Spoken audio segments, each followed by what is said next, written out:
What observations can you make about the following percentages? 0.042%, 0.7%, 0.12%, 0.033%. I imagine the only thing you would be able to think of is that they are incredibly minuscule percentages. If they were applied as a statistic in probability, whatever their context would be considered highly improbable. Truth is, those numbers refer to the percentage of high school athletes in the United States that will go all the way to play professionally. Suffice it to say, a minuscule few of the general population will ever stand on the court with an audience of hundreds, much less thousands of people watching them as they compete. I looked up one of my classmates from elementary school who I mentioned in a previous video. In our grade, he was essentially a superstar in gym class. He was always the first pick, so game-breaking and so dominant that he never really had a chance to truly win. Now that is a strange statement to make, but in the context of a competitive bout within gym class, he would always be switched to the opposing side at some point to give the other team a chance. I remember envying him back then. I thought to myself, wow, he has such talent. He went fairly far in his journey, having played several years of Division I collegiate soccer. My friend Lily had this to say when I asked her about how she would define talent. Well, without giving it too much thought, I think what I and others tend to mean when we use the word talent is some kind of a natural affinity for something that is above the average person's natural affinity. But that definition is also too overbroad. For example, we tend not to include intellectual capacities when we're talking about talent. So like, if someone has a natural ability for philosophical reasoning, or a natural ability for math, or if they're really wise or street smart or something, we don't tend to say that person is talented. We tend to say that they're intelligent, smart, wise, etc. We also don't tend to include social or emotional capacities. Like, we don't say someone is talented if they're naturally very good at listening or naturally really confident and outgoing. Talent is often used to talk about creative or physical skills. For example, the arts or athletic activities. I believe there to be 3 general factors that determine one's overall talent. These can also be applied to a general exploration of talent as well, but I will be applying them specifically to the idea of athletic activities. The first of these is tangible, that being of the physical. In sports, this often refers to one's athletic build, their speed, height, weight, agility, or strength, to name a few. You need only look at pre-draft events like the NFL Combine to understand how valued physical traits are. For example, players raise their draft statuses an immense amount by running in the 40-yard dash, which is essentially just a player running in a straight line at full speed. This usually gets the most attention in contrast to other activities such as the bench press, vertical jump, broad jump, or 3-cone drill. It has also proven to be one of the most deceptive activities at the Combine, as several players who were drafted due to their incredible speed proved to be nothing more than role players or bust given their pedigree.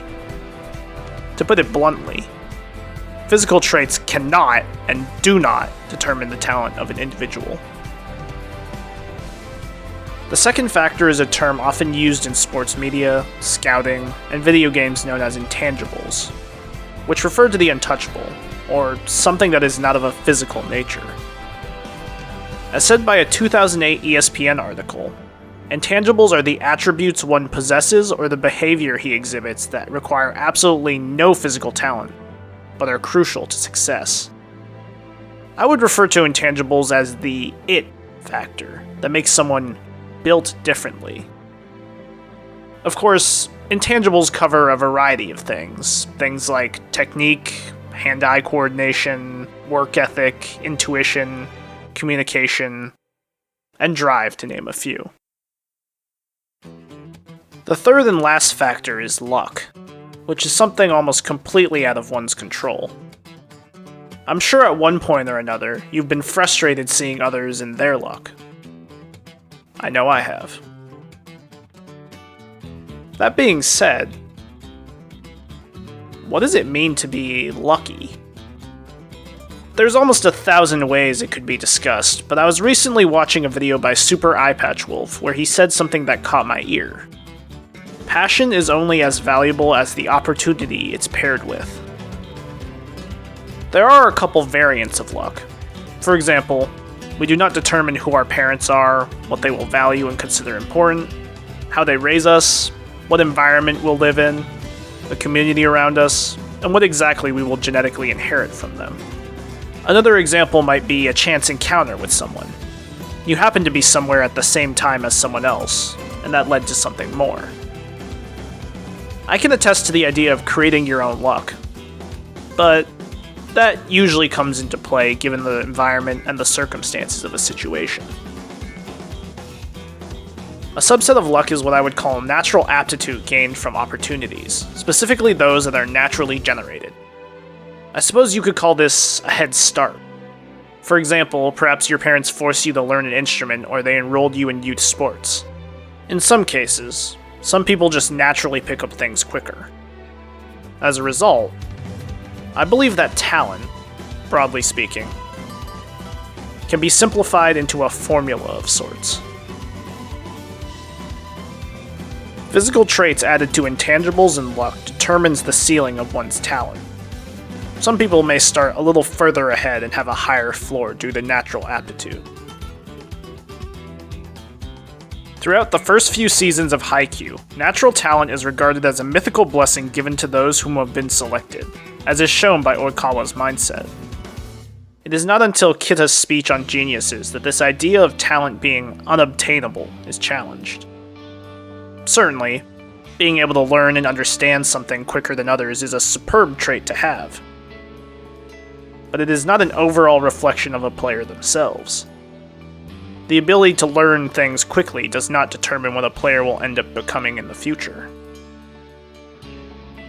A recent interview by Sports Illustrated with the Hall of Famer Charles Barkley had a curious thing to say about LeBron James, who I've mentioned in part 1 of this series.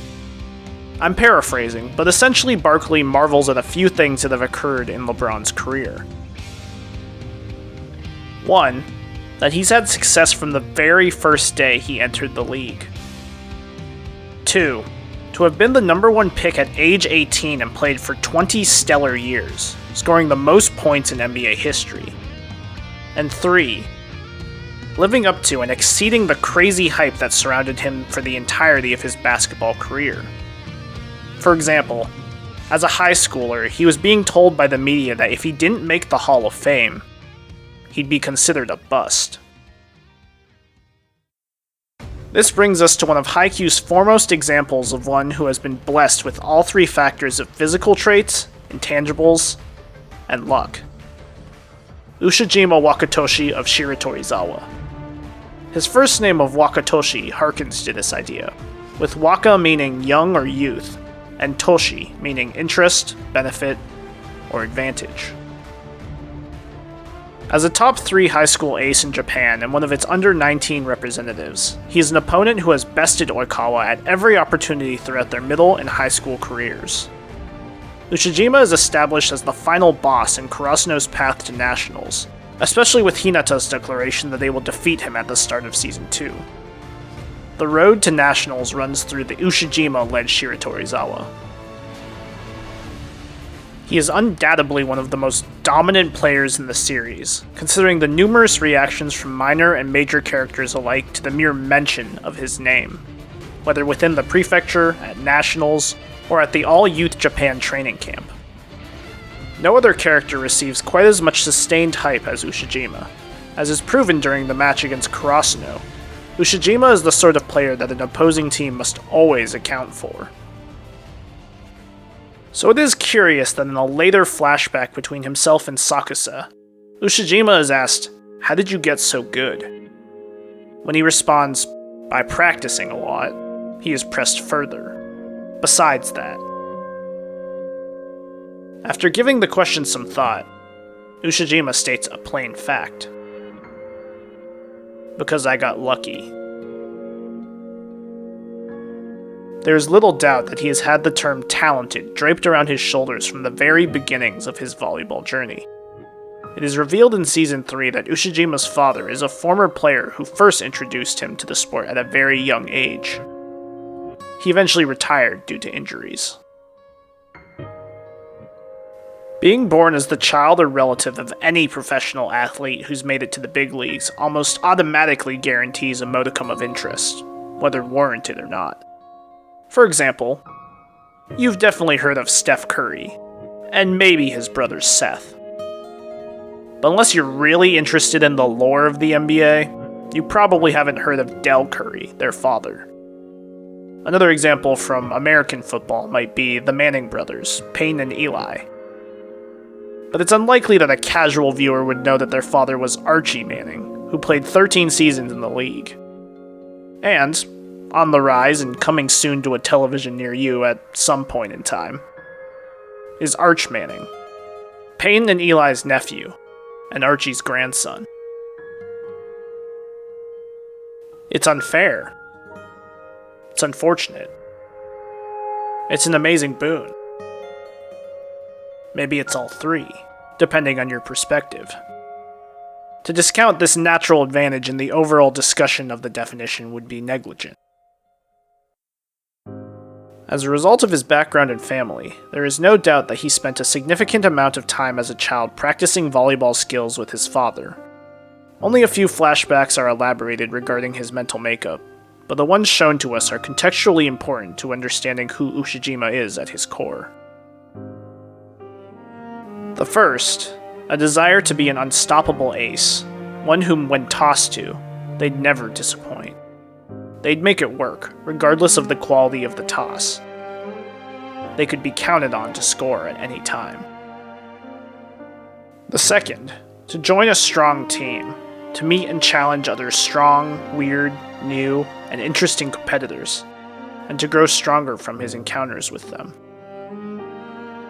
And the third, which is directly addressed, the foundation of his strength. He is a Southpaw, a left-handed cannon. Often discussed throughout the series, his powerful left-handed spikes are difficult and unusual to handle. This is not limited only to volleyball, as research shows that athletes who are left-handed are often more difficult to handle as their moves are less familiar to their right-handed contemporaries. The origin of Ushijima's Southpaw was something determined for him at a very young age.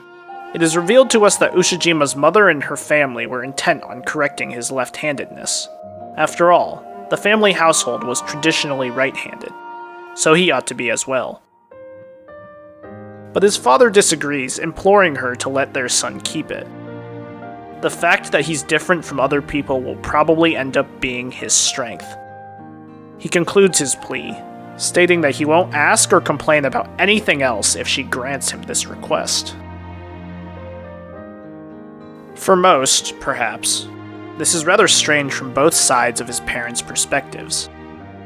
His dominant hand does not seem like something that is overwhelmingly important. In fact, it seems rather trite as something to pay significant attention to. It is clearly not a choice that Ushijima himself makes, instead something of which his father pleads for. Given cultural context, his mother's perspective is more understandable. Historically, being left-handed has a negative connotation. For example, the word left itself derives from the Anglo-Saxon word lift, which means weak. A distinct example is one used in English. The word right refers to something correct or proper. However, this perspective is not only limited to a Western perspective, but is quite significant in many Asian cultures, where many children are forced to become right-handed due to cultural perceptions of bad luck, rudeness, or uncleanliness with the left hand. For example, a 2007 study of Taiwanese children found that about 60% of the students studied had been forced to convert. My father confirmed as much to me, telling me of several people who had their dominant hands changed. One of his closest friends, both my grandmothers, and my aunt, to name a few. So why? What reason would cause Ushijima's father to give up all authority for this trait? The fact that he's different from other people will probably end up being his strength. For what others saw as unlucky, different, unclean, or unorthodox, Ushijima's father saw it a different way. He held hope that his son's perceived difference would one day become his greatest strength. However great a strength may be, it must still be supported. Sports are a collective effort, after all. Transcendent performances can tilt the balance and flow of a game, and sometimes supersede understanding, emerging as the key reason to victory. When I think of a transcendent performance, I think of May 31st, 2007. That day was Game 5 of the Eastern Conference Finals. What transpired in that playoff game is etched into NBA lore, as LeBron James scored 25 points straight and 29 of Cleveland's last 30 points, including the game-winning layup to give Cleveland a 3-2 series lead against the Pistons, who had beaten them a year prior. A veteran player on the Pistons remarked, "We threw everything we had at him. We just couldn't stop him." While Shiro Torizawa falls at the hands of Karasuno despite the transcendent performance of their star ace, Keishi notes that Ushijima scored about 40 points all by himself despite botched tosses and being thoroughly marked by Karasuno as Shiro Torizawa's greatest threat. The only thing he can really say at that point is that Ushijima Wakatoshi is beyond impressive. Though he makes an appearance in Season 4 to play a brief but pivotal role in the evolution of Hinata during the Ball Boy arc, it isn't until several years later that this idea of being blessed with all three aspects, physical traits, intangibles, and luck, comes full circle. In the final arc following the time skip, Ushijima is known by his nickname of Japan's Cannon. However, it isn't until several chapters later that Furudate cues us into the evolution of Ushijima after high school. He was unquestionably a cannon in high school, physically, with adequate height and unbelievable strength. Mentally, a developed iron fortitude and a burgeoning work ethic. And luck. An inherited volleyball background from his father, and the experiences he gained from Shiro Torizawa and Nationals. All highlighted by his powerful left hand. But those traits really only guaranteed him a head start. A flashback in chapter 395 cues us into Ushijima reuniting with none other than one of his Aoba Josai rivals in Iwaizumi. Curiously enough, it is Iwaizumi who aids Ushijima in completely reworking his spiking form, stating, "It would suck if the Ushijima went down as just a not-too-bad player. As someone who lost to you way too many times. I don't want to see that." However, this reconstruction of his most powerful weapon does not go quite as planned. An online article on a World League game draws attention. Star Young Cannon misfires. In his conversation with Tendo, Ushijima reveals that he's been attempting to improve his spike, all sparked by his conversation with a child who directly stated that volleyball was boring. People want to see humans at their highest levels of potential and ability. It is as Tendo enthusiastically tells Ushijima, "Get good. Skill and strength are everything." The chapter concludes with Ushijima coming to terms with the reality of his talent. It is as he says, "I got good because I was lucky. Even if I wasn't lucky, I think I still would have worked just as hard. But thank you for protecting my gift, Dad." Ushijima is Haikyuu's core example of someone who was given a head start carrying the mantle of talent and still managed to meet, and by all measures, exceed the expectations placed on him.